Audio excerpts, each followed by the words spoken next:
That up. I think you made that up, did you? Yeah, I think you're making that up. I think so. I thought I heard somewhere Chris I Pratt. think that's your fantasy casting, maybe. Yeah. No, I've got a bit of a thing for Chris Pratt, man. I'll be honest. Anyway, moving on.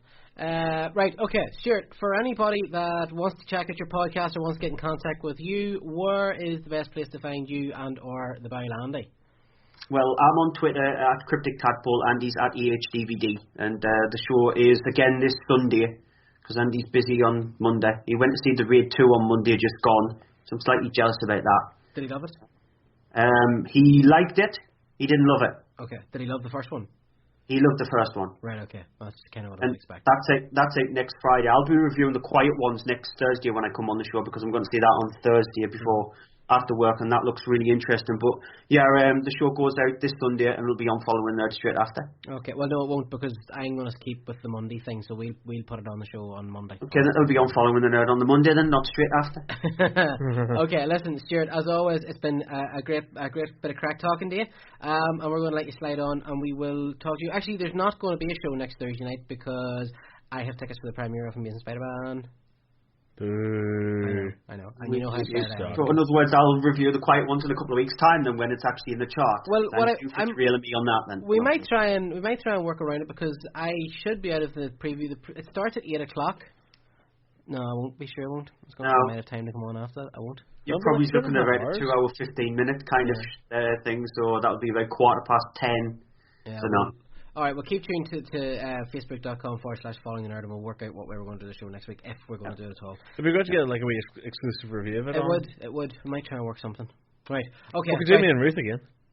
Okay, Stuart. Until next week, sir. If there is a next week, well, obviously there will be a next week. But if there's a following there next week, if not, we'll talk to the week after. If there's not, what's the point?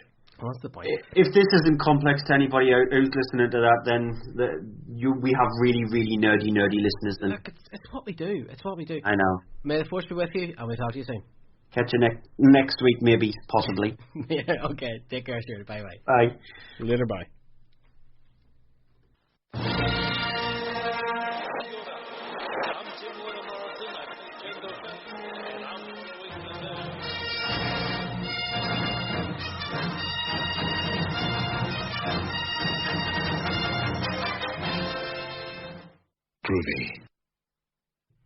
Groovy.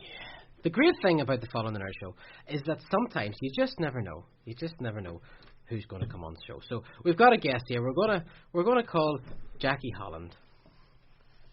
Hi, Jackie. Can you hear us? Yeah, I can. we have you. Sorry, go ahead with a bit of a time lapse. Wait, what?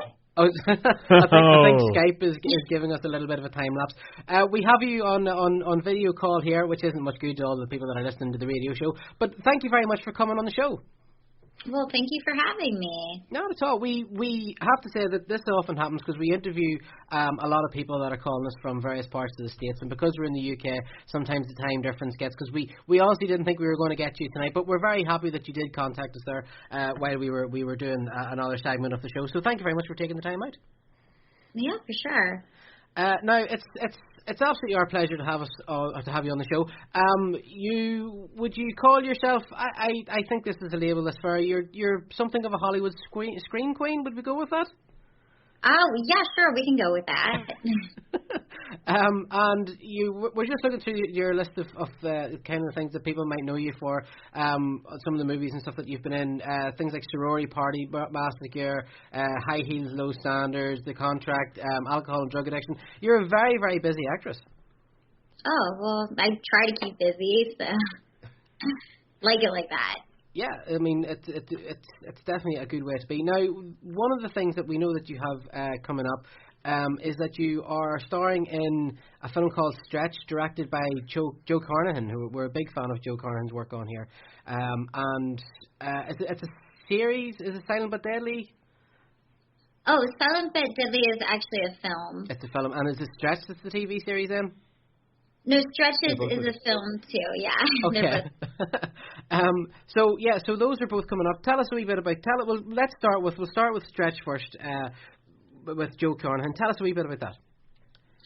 Yeah. So I shot that last summer, and I'm not a huge part in it, but I got to work with Chris Pine and that was an amazing experience. And I was on it for a few days, and it's pretty much like the scenes that I'm in the limo and at this bondage party. So I have some like crazy costumes in it. Okay. So yeah, I actually play, like, one of my costumes was this like crazy, like, sexy lacrosse player. So I had like some crazy light blue contacts and some big yellow shoes and some crazy stuff going on there. What was Chris Pine like? Chris, of course, he's big fan here with anybody, of course, is into Star Trek and whatnot. He's quite a big name here on the kind of stuff that we cover. What was Chris like to work with? He was awesome. He was like super down to earth and just cool and really, really easygoing. I also got to work with Patrick on that one, and he was awesome and really nice. So it was really refreshing to be able to work with these like bigger celebrities that are household names and just them to just be like super down to earth and really nice. Mm-hmm. Yeah, because I'm just looking through it here as well. Patrick Wilson, of course, Jessica Alba. Yeah, I mean, there's a lot of big names in it. Ray Liotta as well. Did you have any time on set with any of those, or was it mostly just with Chris? It was just Chris and Patrick mainly, and with Joe. And he was, I mean, like, Joe was super cool. He like tweeted all of us, and he was like, "Hey, on set, working with us." So it was definitely a really cool experience, and the scenes that I was a part of, and also like the ones that I got to see, Joe like gave us headsets and had to sit and watch the monitor, and so I watched this one scene, and it looked incredible on the monitor, so I'm pretty sure that the footage is going to be really good on that one. Now, Jackie, for anyone that's listening to the show, tell us a wee bit about yourself. Tell us a wee bit about who Jackie Holland is and how you came about, basically how you started being an actress. Okay, so I'm Jackie Holland. I am an actress. I also am a filmmaker, and I came about acting a while ago. I moved out to LA to pursue my dreams, and I did a bunch of television shows, just like smaller parts in them. A lot of hookers, strippers, porn stars, that sort of stuff. And and then more recently, I've been producing some of my own films, and also I've been doing a lot of independent films and doing a lot of lead roles and some media roles and really, doing some different stuff, and that's not hooker, stripper, or porn stars. So that's where I'm at right now. Now, you said that you went out to sort of to pursue your dream, and it's kind of that stereotypical idea where people go out to LA and they want to be an actor and actresses, and so many don't make it. Have you any advice for anybody that's listening right now that thinks, this is what I want to be an actor, I want to be an actress, I'm going to go out to LA? Would you recommend it? Is it have you any tips? Is it the way to go? Probably not. I probably would have wished on my worst enemy, but no. I mean, it's definitely like if you can't fight the acting bug and you can't make it go away, you gotta at least try and pursue it, because otherwise you're gonna live your whole life and go, man, what if I would have done this? What if I would have like followed my dream? And I feel like you just gotta get it out of your system. But definitely my advice would be like, if you do come out here, be open to doing things that aren't super big budget all the time, and, that don't necessarily pay the greatest amount, because you got to start somewhere. Mm-hmm. And just, don't give up, and it takes a really long time. That would probably be my advice. Right, now, I've noticed here, Silent But Deadly, you're credited as being, yourself and Jason Lockhart, as being the writers.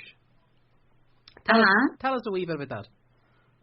So it's a comedy horror, and it all takes place in a retirement home. And we wrote the script together, and it was kind of weird because, like, his grandfather was in a retirement home, and my grandmother was in a retirement home. So it was kind of like we had something to work with off that, and it's available right now on Amazon and iTunes, and it's going to be out in Netflix and hopefully Redbox and everything in around starting, I think in May or this summer. It's going to be way more available than it is right now, but you can still find it if you search really hard on Amazon and iTunes, and widely available, coming very soon. And of course you got Catwoman herself, Lee Merriweather's in it. Yeah. Wow. She was fantastic. She actually played the role that was based on my grandmother, which is like this very, vain woman who's been married 8 times, and she's like trying to get married in the retirement home. And Lee Merriweather, oh my God, she was just such an amazing actress. She came in and like put her own stamp on that role and just owned it. Right now, as I said at the start of the show, you're very, very busy. Anybody who goes onto your IMDb page, all you have to do is scroll down to see how many things. I don't think I've ever seen so much filming and in post-production. Do you ever sleep? I actually do, but I'm kind of a workaholic, so if it was up to me, I'd just be like working every day, every minute. So I like it like that. Okay. What have you got now? Obviously, because you're saying Silent But Deadly is out at the minute on Amazon and for to watch online and whatnot. What are you working on at the minute? What should people be keeping an eye on to see you appearing in basically in the near future?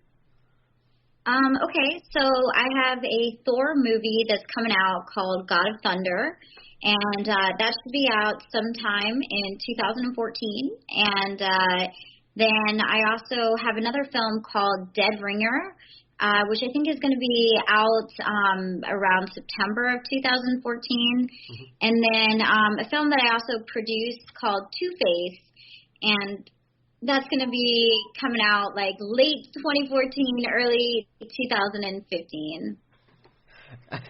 That is such a how many days? How many sort of? What's your work schedule like on these? I mean, you must be working a heck of a lot on these at the minute. Is there any of them that are finished, that are just gone into post production? What are you actually working on right now? Okay, yeah. So right now, I'm working. I have my own production company with a couple of guys that I made another movie with, Ben Rotast and Ken Taylor, and we actually are working right now. We have like a bunch of different IP, and we're just trying to plot out our next move. And so I have that going on the side. I'm doing a bunch of rewrites on these scripts, and there's some really cool horror films in there. And then I have a werewolf film that I start at the end of this month called She-Wolves. And I will actually be playing a werewolf in that film. So I'm excited about that. That's going to be obviously a makeup and prosthetics nightmare, is it? Yeah, I think. I mean, I've had one fitting so far, and they had to do like a cast of my breast, of my face, of my fingers, like everything. And so I'm getting fitted for my fur, and I have another one of those coming on. But yeah, it's definitely.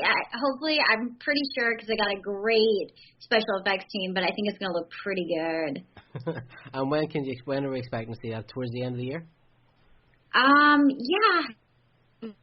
I mean, it's just at the end of April, so it's gonna have to go to it's gonna have some special effects, special needs because the teeth and everything. But yeah, I think a lot of this stuff is gonna be the end of the year, end of 2014. You're gonna see a lot of my films, and also early 2015.